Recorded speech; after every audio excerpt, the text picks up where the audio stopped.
Have you ever had a rough week in your detailing business where you're asking yourself, what the heck is going on? Things are not going your way. You just want to pull out your hair. Well, that's what we're going to be talking about in this video. So stick around towards the end. What's up, everyone? It's your boy Osito and his adventures, and today we're back with another banger. If it's your first time here, I want to introduce myself. My name is Isaac, better known as Osito and his adventures, and this channel we talk auto detailing. I show you the in and outs about how I run my business. We do product reviews, and we talk about life. So if you like content like that, make sure you hit the bell notification, but first you gotta subscribe so you don't miss another video like this. Now that we got that out the way, let's get straight into the video. So what's up, Osito?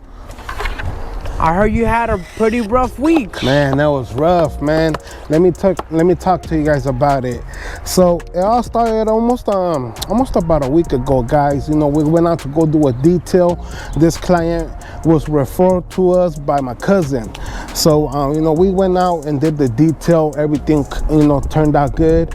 We made sure to give him a nice good deal with our interior detail. You know, shampooing went inside this vehicle. We also made sure to do a odor remover using bio bombs, because man, that vehicle was definitely smelling like a cannabis club. So you know, we made sure to take care of it, but unfortunately I did fail to touch up some areas. So you know, the next day, you know, she did send me those messages. That was totally on me, but you guys gotta understand, you know, we're detailers, but we're also human. We're not, you know, we might forget a few things, you know, but you know, if you give us the opportunity, we could definitely come out and make it, you know, right. So I totally apologize, you know, let her know, you know, that I could definitely come out as soon as I can. Unfortunately, it was not the next day. It was 2 days out, but we agreed to the date, to the time. She was like, okay, no worries, it's fine, you know, you could come out and touch up these areas.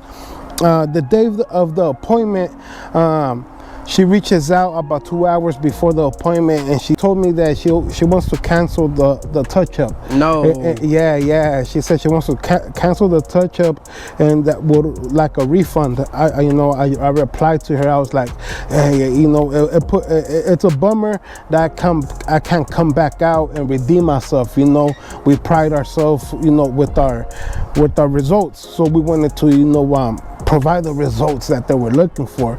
So when she said that, you know, that she was like, no, it's fine. I think I would rather cancel that, and I do think that you might have scratched up some of my surfaces. So you know, keep in mind, you know, everything that we use is, you know, taken care of properly. We didn't use no harsh chemicals or anything like that. So I was like, totally understandable. If you don't want us to come back out, I get you, but it sucks. I wish I could have, but we ended up giving her a refund, a percentage of the refund, not all of it. It was, you know, as soon as I did that, a few seconds later, I get a notification, guys, letting me know that I got a 1-star review. You know, so that was a bummer. So I want to ask you guys, have you ever had a 1-star review or a negative comment in your detailing business? Did that impact you or your detailing business? How did it make you feel? It definitely crushed me a little bit. So let me get this right. It was one of those customers that no matter what you try to go for or try to do, they're not pleased. Correct. And so you said you let them know that you were willing to go and fix these minors. Yes. I was willing to come back out and, you know, take care of the areas that we did miss, and I'll make sure to put pictures throughout the video that, you know, obviously shows that I did miss those areas. But yes, so it was. And so how you guys can see on the pictures, they're not bad areas. They're, you know, they little could have been minors. touch-ups, correct.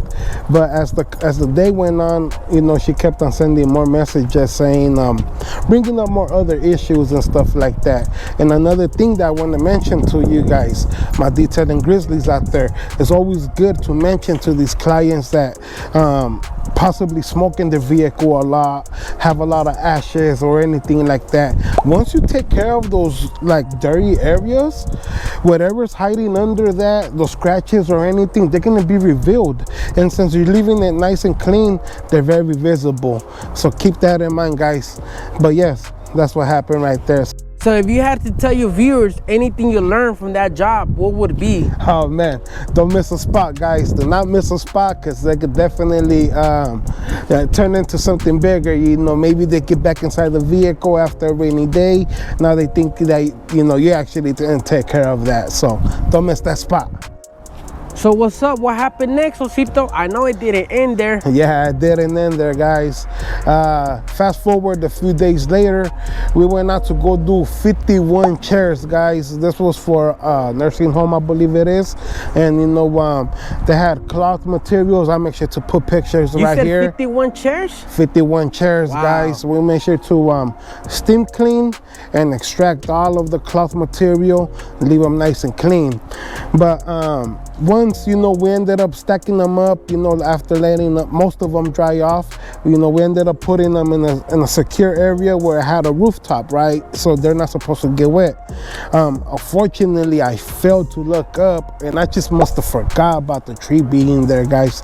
Once I stacked up the chairs, where I ended up putting 7 of them, those ended up, no, it was 11 of them that ended up getting wet, guys. They got wet?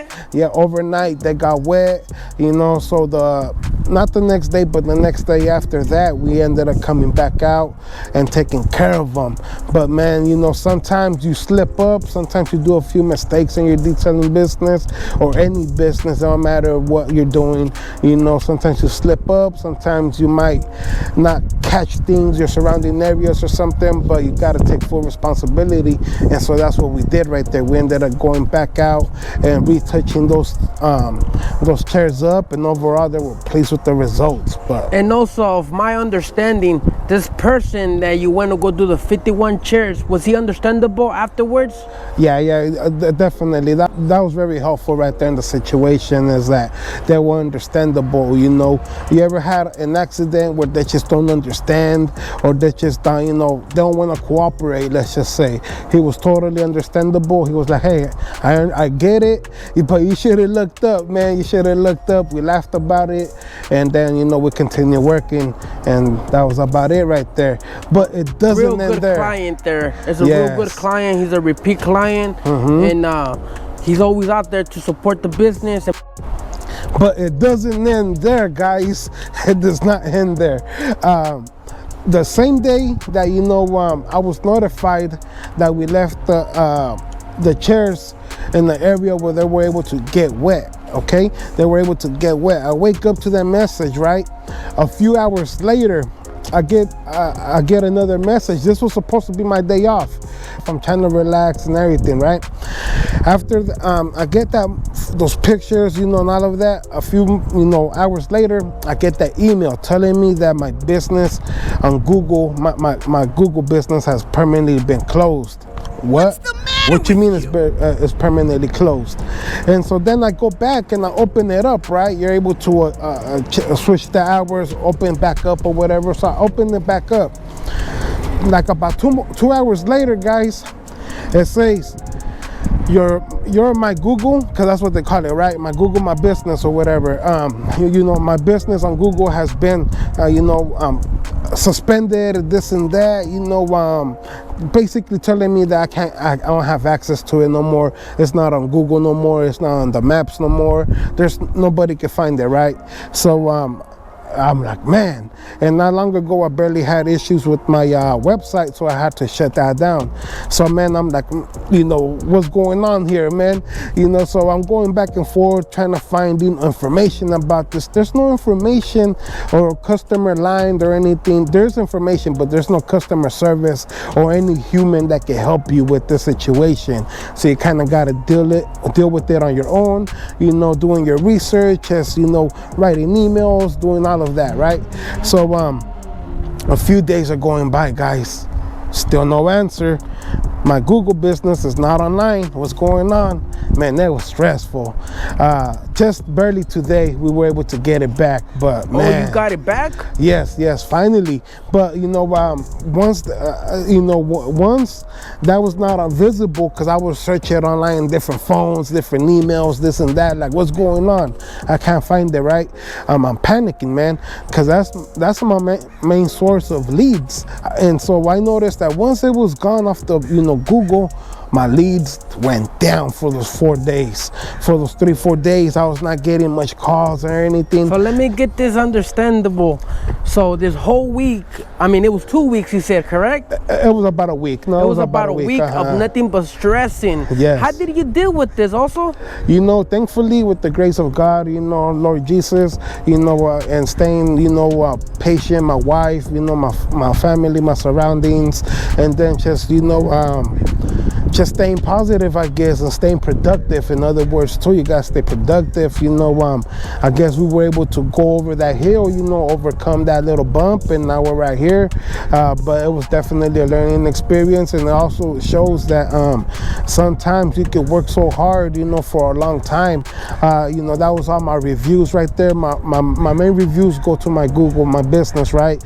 So, it just shows that in a matter of minutes or days or whatever, things could have changed. Things could have changed. And just a quick reminder, guys, these reviews are not easy to get. You work hard, you sweat hard, you out there in the field, put in that work. Correct. Just to get a review, and sometimes you won't get that. Correct. And a lot of my clients, they tell me straight up, hey, we love your work, we appreciate your work. They're always coming back every month, maintenance clients, but they just don't deal with reviews, they just don't have the time, they just don't deal with it, and that's about it. Not everybody's a reviewer, right? Exactly. But, so we work hard for those reviews, and man, I was bummed, but I'm feeling a lot more better today. The sun is shining today. It's another opportunity to make things happen. So guys, I want to ask you guys, have you guys ever had a situation like this in your detailing business or any business where you're just wondering what's going on, man? Why are not things going my way? Like, what's going on? Is this for me? It makes you question yourself. It makes you question the business, whatever it is. Just remember, guys, stay strong, stay humble, and everything's gonna turn around. So with that being said, guys, remember, every day is a blessing and every struggle is a lesson. So don't be stressing. Yeah.